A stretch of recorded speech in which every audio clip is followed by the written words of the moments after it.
Practice sessions എനിക്ക് എല്ലാവർക്കും കൂടിയല്ല, ചെറിയ ചെറിയ ഗ്രൂപ്പ്സ് ആയിട്ടുള്ള പ്രാക്ടീസ് സെഷൻസ് ആണ് ഈ ടീച്ചേഴ്സ് ഞാൻ പറഞ്ഞ പോലെ നമ്മളെ ഏൽപ്പിച്ചിരിക്കുന്ന ഈ ഗുരുക്കന്മാരാണ് പ്രാക്ടീസ് സെഷൻസ് ഷെഡ്യൂൾ ചെയ്യുന്നത്. അത് അവരുടെ കീഴിലുള്ള അവരുടെ അടിയിൽ രജിസ്റ്റേർഡ് ആയിട്ടുള്ള പാർട്ടിസിപ്പൻസുമായിട്ട് അവർ കോർഡിനേറ്റ് ചെയ്ത് അവരാണ് ക്രിയേറ്റ് ചെയ്തത്. അവര് പ്രാക്ടീസ് സെഷൻസ് സെപ്പറേറ്റ് ആയിട്ട് അവര് ചെയ്യും. എല്ലാവരും പ്രൊഫഷണൽ എന്ന് ഉദ്ദേശിക്കുന്നത് ഡാൻസ് തന്നെ പഠിപ്പിക്കുകയും പെർഫോം ചെയ്യുകയും ചെയ്യുന്നവർ മാത്രമാണോ എന്ന് ചോദിച്ചാൽ അല്ല.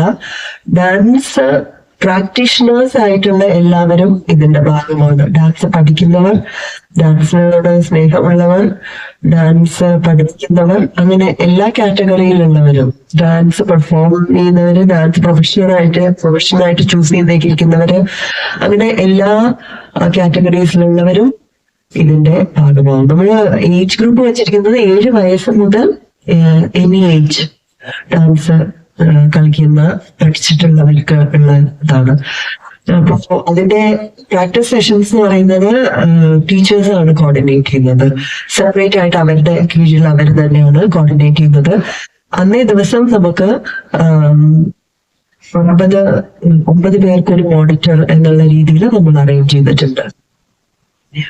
ഇത് പഠിപ്പിക്കുന്ന പല ടീച്ചേഴ്സ് ആയിരുന്നല്ലോ, അപ്പൊ അവർക്ക് ഇതിൽ എല്ലാവരും ഒരേപോലെ പെർഫോം ചെയ്യാനായിട്ടപ്പോ എന്താണ് അതിന്റെ ഒരു ഏകീകൃത വന്നായിരുന്നു? ഏകീകൃത ഞാൻ ചെയ്ത കോറിയോഗ്രാഫി എന്റെ വീഡിയോ ആണ്. അപ്പൊ ഇവിടുന്ന് സംഗീതം ചെയ്തിട്ട് എനിക്ക് അവിടെ അമേരിക്കയിലേക്ക് അയച്ചു തന്നു. അമേരിക്കയിൽ ഞാനത് കോറിയോഗ്രാഫി ചെയ്ത് അതിന്റെ വീഡിയോ എടുത്ത് മൃദംഗ മിഷന് എത്തിച്ചു കൊടുത്തു.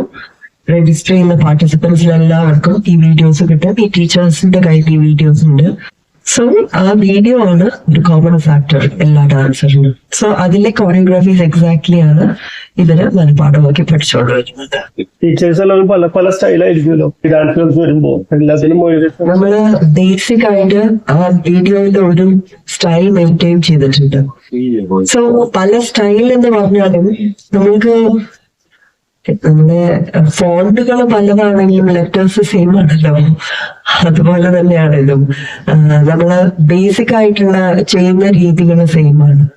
കുറച്ച് കണ്ണിന്റെ ചലനങ്ങൾക്കോ ശരീരത്തിന്റെ വളയുന്ന രീതിക്കൊക്കെ മാറ്റങ്ങൾ വരുന്നുള്ളൂ. അല്ലാണ്ട് വളരെ നമ്മള് കണ്ടാൽ ഇതും അതും അറിയാത്ത രീതിയിലുള്ള വ്യത്യാസങ്ങളല്ല ഭരതനാട്യം പാണി എന്നാണ് അതിന് പറയാം. അപ്പൊ ആ പാണികൾക്ക് അങ്ങനെ ഒരു ഭയങ്കര വ്യത്യസ്തതയില്ല.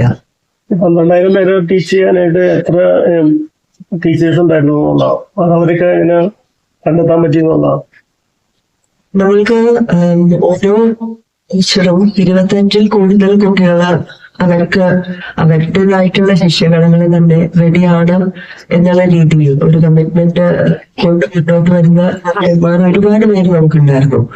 അപ്പോ അവരുടെ ടീച്ചേഴ്സിന്റെ അവരുടെ സ്റ്റുഡൻസിനെ അവർ തന്നെ ട്രെയിൻ ചെയ്യാന്നുള്ള രീതിയിൽ അങ്ങനെ നമുക്ക് ഒരുപാട് ടീച്ചേഴ്സ് ഇത് കണ്ടറിഞ്ഞ് നമ്മൾക്ക് ഇതിന്റെ ഭാഗമാകണം എന്നുള്ള രീതിയിൽ